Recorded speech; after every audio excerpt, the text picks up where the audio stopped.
जय Hind and hello guys, स्वागत है आपका आपके अपने YouTube चैनल ज्ञानदेव होस्ट में। एंड इस वीडियो के अंदर आपको बताने वाला हूं Allahabad high court review officer and assistant review officer and computer assistant के फॉर्म फिलअप के बारे में, जिसकी लास्ट डेट गाइस आज है, यानी कि 21 जून 2026 तक आप इस फॉर्म को भर सकते हैं। इसके बाद में कोई भी कैंडिडेट नया रजिस्ट्रेशन नहीं कर पाएंगे और अभी तक ऐसा कोई अपडेट भी नहीं आया है कि आपकी लास्ट डेट आगे बढ़ रही है। अगर ऐसा कोई अपडेट आ जाता है तो गाइस अच्छी बात रहेगी, आपको अतिरिक्त समय मिल जाएगा अपना फॉर्म भरने का और आप आराम से फिर बाद में ये फॉर्म भर पाएंगे। बट जैसे कि मैंने कहा कि गाइस अभी तक ऐसा कोई भी अपडेट नहीं है। अभी तक जो इसकी फॉर्म भरने की लास्ट डेट है वो 21 जून 2026 रात के 11:50 तक है। उसके बाद में यहाँ पर गाइस आप नया रजिस्ट्रेशन नहीं कर पाएंगे एंड फी पेमेंट आप लोग 22 जून 2026 रात के 11:50 तक कर सकते हैं। और आप में से बहुत सारे कैंडिडेट का सवाल आ रहा है कि क्या तीनों पोस्ट पर एक ही फीस में अप्लाई कर सकते हैं? तो हाँ, ये सच है। आप लोग जनरल ओबीसी है तो 1200 रुपये पे करेंगे, आपको तीनों पोस्ट पर अप्लाई करने का मौका दिया जा रहा है। और अगर आप SC ST EWS of UP है तो आपको 1000 रुपये पे करने होंगे,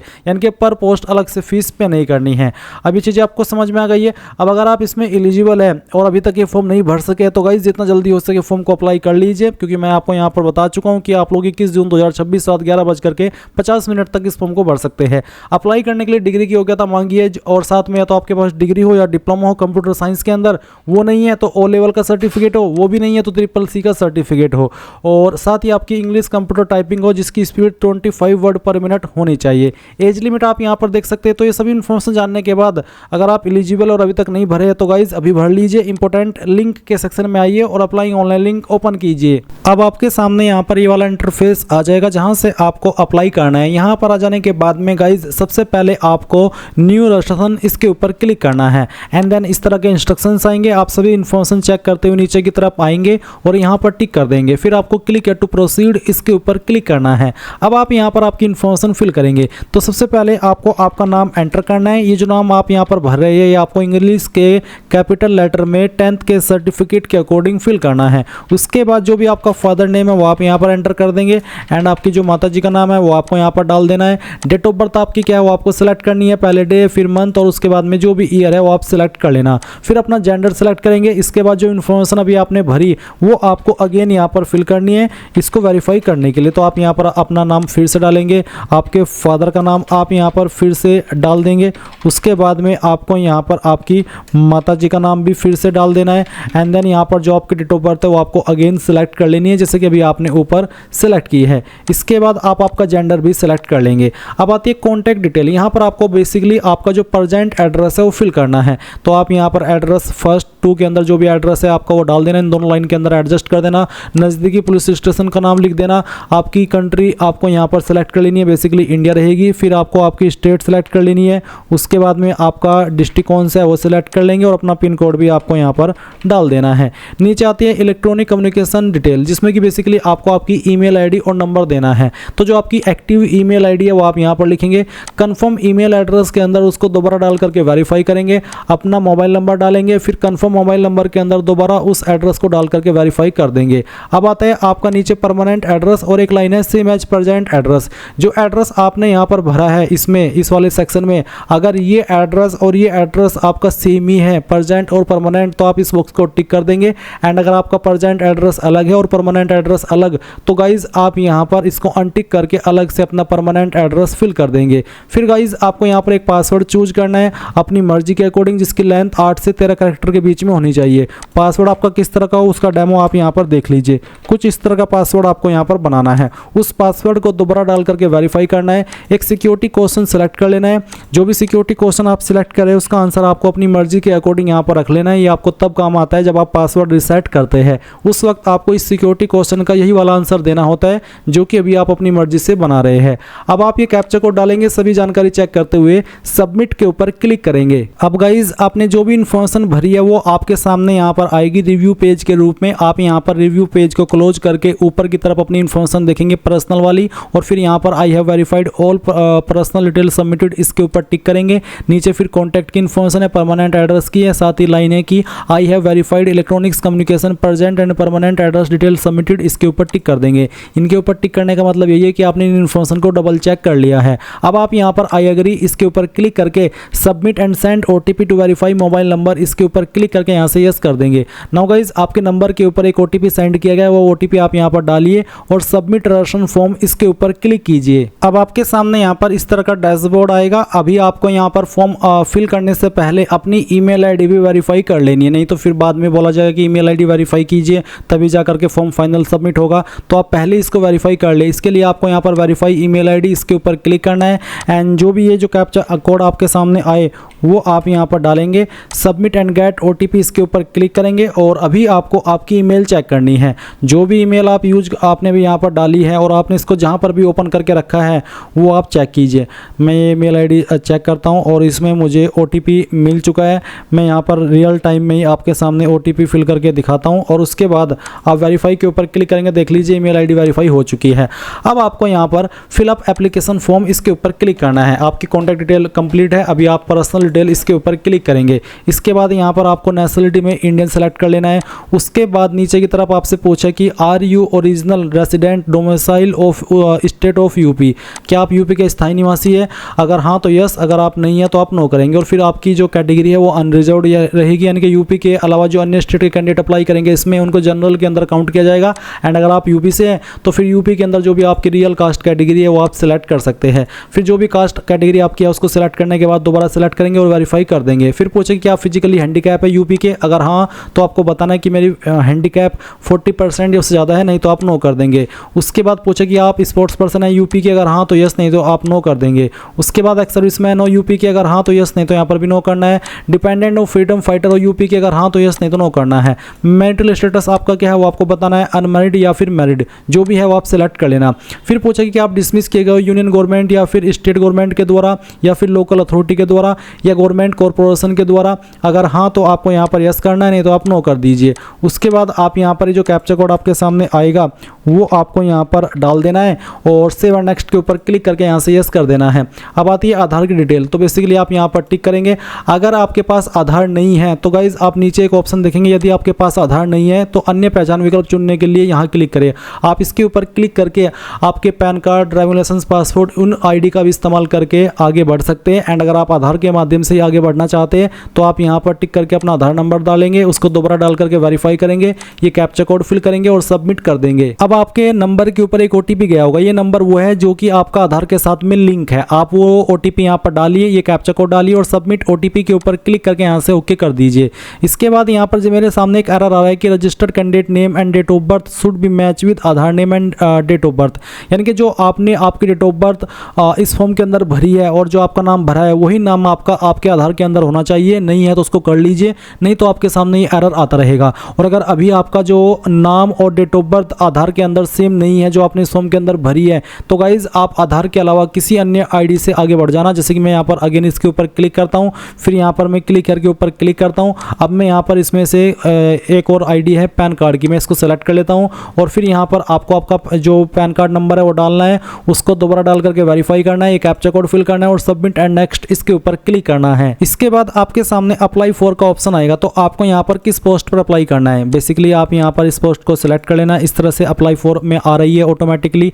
और उसके बाद आपसे पूछेगी कि आपके पास भी सर्टिफिकेट है NCC का, अगर है तो आप इस ऑप्शन में यस करेंगे, नहीं तो नो करना है। फिर लेवल ऑफ कंप्यूटर एजुकेशन, तो आपके पास कंप्यूटर एजुकेशन किस तरह से है, आपके पास डिग्री या डिप्लोमा है कंप्यूटर साइंस के अंदर या फिर O लेवल सर्टिफिकेट है या फिर CCC, तो जो भी है वो आप सिलेक्ट कर लेना। अगर डिप्लोमा है तो डिप्लोमा सेलेक्ट कर लेंगे, O लेवल है तो O लेवल और CCC है तो CCC, जो भी है इनमें से वही आप सिलेक्ट कर लेना।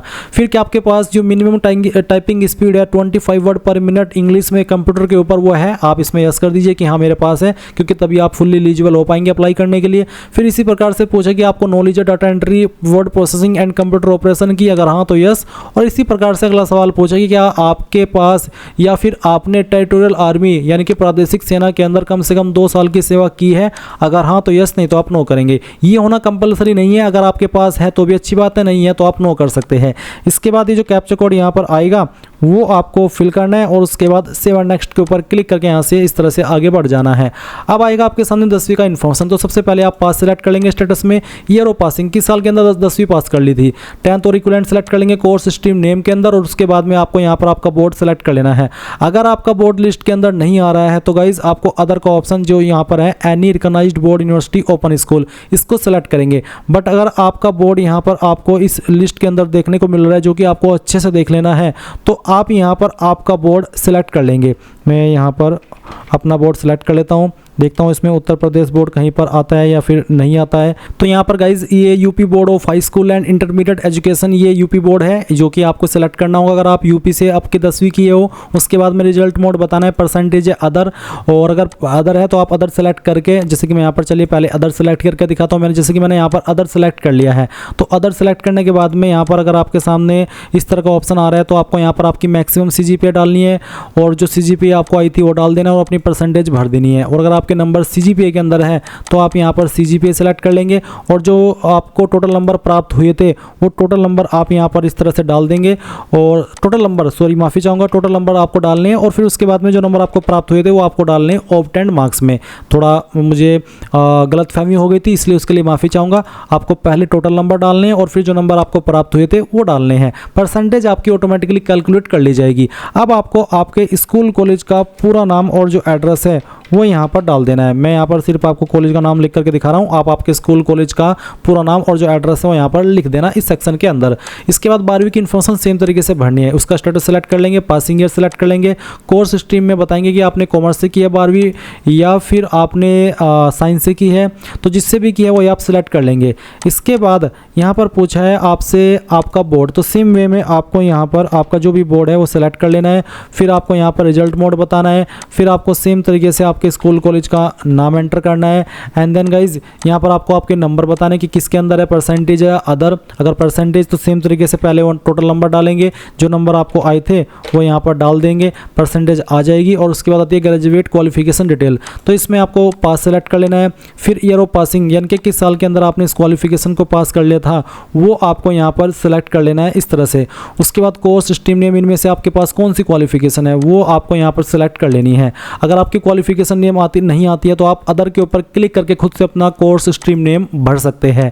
फिर आपको बताना है आपकी यूनिवर्सिटी का नाम, तो यूनिवर्सिटी का नाम भी इसी प्रकार से अगर लिस्ट में ना हो तो आपको यहाँ पर अदर सर्च करना है, और अदर सर्च करने के बाद में खुद से अपनी यूनिवर्सिटी का नाम या फिर आपके इंस्टीट्यूट का नाम भर देना है। बट अगर आपका इसी लिस्ट के अंदर यूनिवर्सिटी का नाम आता है या आपके इंस्टीट्यूट का नाम आता है तो अच्छी बात है। फिर आप बताएंगे किसके अंदर नंबर है, अगर परसेंटेज तो आप यहाँ पर परसेंटेज सेलेक्ट कर लेंगे, और सभी ईयर के जो टोटल नंबर है वो आपको यहाँ पर इस तरह से एंटर कर देने हैं। फिर उसमें से आपको कितने नंबर आए थे वो आप यहाँ पर एंटर करेंगे, परसेंटेज आपकी आ जाएगी। और इसके बाद में गाइज आपको यहाँ पर आपके इंस्टीट्यूट का नाम एंड एड्रेस फिल कर देना है। अब आती है पोस्ट ग्रेजुएट क्वालिफिकेशन, तो अगर आपने ये की है आप इसकी इन्फॉर्मेशन पास सेलेक्ट करके भर सकते हैं। अपियरिंग वाले नहीं भर सकते क्योंकि अपियरिंग का इसमें ऑप्शन है ही नहीं। तो अगर आपके पास नहीं है पोस्ट ग्रेजुएट, आप इसमें नोट एप्लीकेबल सेलेक्ट कर लेंगे। फिर कोई अन्य क्वालिफिकेशन अगर आपके पास है तो आप उसकी जानकारी भरेंगे, नहीं तो आप इसमें भी नोट एप्लीकेबल सेलेक्ट करेंगे, ये कैप्चा कोड फिल करेंगे एंड सेव एंड नेक्स्ट के ऊपर क्लिक कर देंगे। इसके बाद में आपके सामने यहाँ पर एडिशनल डिटेल में कुछ सवाल और पूछे, जैसे कि एक सवाल है कि क्या आप एक एम्प्लॉई है सेंट्रल स्टेट गवर्नमेंट या फिर पब्लिक सेक्टर अंडरटेकिंग के, अगर हाँ तो यस, नहीं तो आपको नो करना है।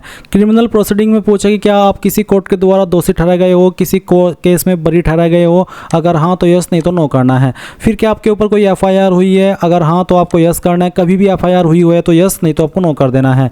फिर उसके बाद ये जो कैप्चा कोड आपके सामने आता है वो आप यहाँ पर डालेंगे, और इसको डालने के बाद में सेव एंड नेक्स्ट के ऊपर क्लिक करके यस कर देंगे। इसके बाद आती है एम्प्लॉयमेंट डिटेल, फिर पूछा कि क्या आप एक सेंट्रल या स्टेट गवर्नमेंट के एम्प्लॉई है, अगर हाँ तो यस, नहीं तो नो करना है। अगर आप यस करते हैं तो आपको यहाँ पर उसकी इन्फॉर्मेशन देनी होगी, जैसे कि ऑर्गेनाइजेशन का नाम, ऑर्गेनाइजेशन टाइप, डेजिग्नेशन यानी कि पोस्ट का नाम, एम्प्लॉयर नंबर, एम्प्लॉयमेंट ID, कब आपने वर्क ज्वाइन किया था, कब तक किया था, पे लेवल, ये सब आपको बताना होगा। नहीं है आप सेंट्रल या स्टेट गवर्नमेंट के एम्प्लॉय तो नो कर दीजिए, और उसके बाद में ये जो कैप्चा कोड यहाँ पर इस तरह से आता है उसको आप डालिए और सेव एंड नेक्स्ट के ऊपर क्लिक करके यस कर दीजिए।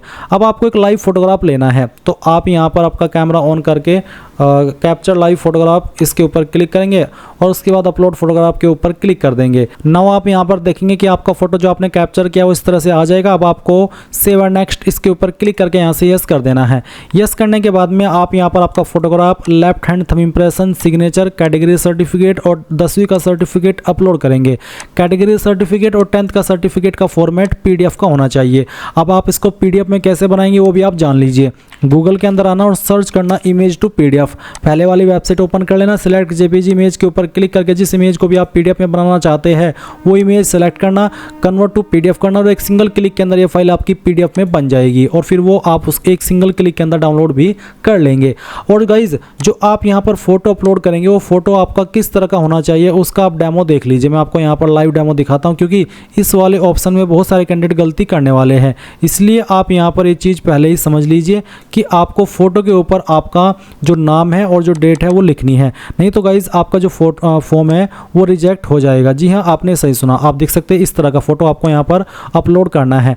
आपको जो फोटो के ऊपर डेट लिखनी है वो 3 महीने से पुरानी नहीं होनी चाहिए। मैं तो ये कहूँगा कि जिस डेट में आप फॉर्म को भर रहे हैं उसी दिन की डेट इस फोटो के ऊपर डाल देना और जो नाम आपने फॉर्म के अंदर भरा है वही नाम आप यहाँ पर इस तरह से अंग्रेजी के बड़े अक्षरों के अंदर लिख देंगे, जैसे कि ये आप डेमो भी वीडियो के अंदर देख ही सकते हैं। तो आप इस तरह का एक इमेज एडिट करके बना लेंगे और उस फाइल को यहाँ पर आप सिलेक्ट करेंगे। तो गाइज आप यहाँ पर चूज फाइल इसके ऊपर क्लिक कीजिए एंड जो फोटो भी आपने एडिट किया है, जो कि मैंने एडिट कर लिया है, वो मैं फाइल यहाँ पर सिलेक्ट करता हूँ, ओपन करता हूँ, अपलोड ओरिजिनल इसके ऊपर क्लिक करता हूँ। उसके बाद में अपलोड के ऊपर क्लिक कीजिएगा एंड अगर आपका फोटो सही हुआ तो इस तरह से फाइल अपलोड हो जाएगी। आप क्लिक हियर टू व्यू इसके ऊपर क्लिक करके इस तरह से आपकी फाइल को व्यू भी कर सकते हैं। एंड अब आप यहाँ पर लेफ्ट हैंड थंब इंप्रेशन यानी कि बाएं अंगूठे का निशान भी अपलोड करेंगे। इसका फॉर्मेट JPEG और JPG का चल जाएगा। तो चूज फाइल इसके ऊपर क्लिक कीजिए और जहाँ पर भी आपका थंब इंप्रेशन है वो आपको यहाँ पर सेलेक्ट कर लेना है। चलिए मैं ये फाइल सेलेक्ट कर लेता हूँ, ओपन करता हूँ, अपलोड ओरिजिनल के ऊपर क्लिक करता हूँ और अपलोड के ऊपर क्लिक। फिर इसके बाद देखेंगे फाइल अपलोड हो चुकी है।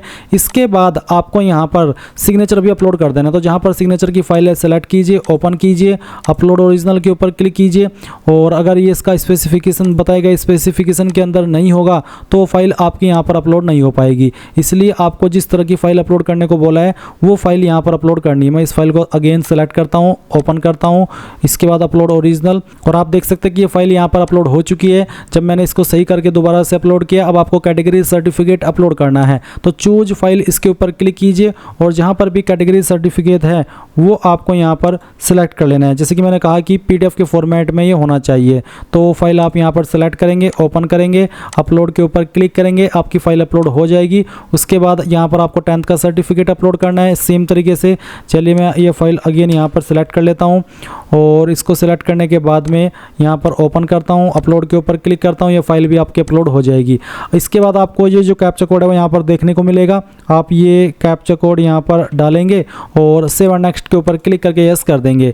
इसके बाद गाइज आपके सामने आपके फॉर्म का फाइनल रिव्यू पेज आ जाएगा। सभी जानकारी चेक करते हुए आप यहाँ पर टिक करते आएंगे, जैसे कि I have verified all personal detail submitted, फिर I have verified about detail submitted, फिर यहाँ पर आपको अगेन क्वालिफिकेशन की जानकारी वेरीफाई कर देनी है। उसके बाद में एड्रेस की इन्फॉर्मेशन, फोटो सिग्नेचर जो आपके डॉक्यूमेंट है ये सब, फिर आई एग्री और उसके बाद फाइनल सबमिशन ऑफ एप्लीकेशन के ऊपर क्लिक करके यस करना है।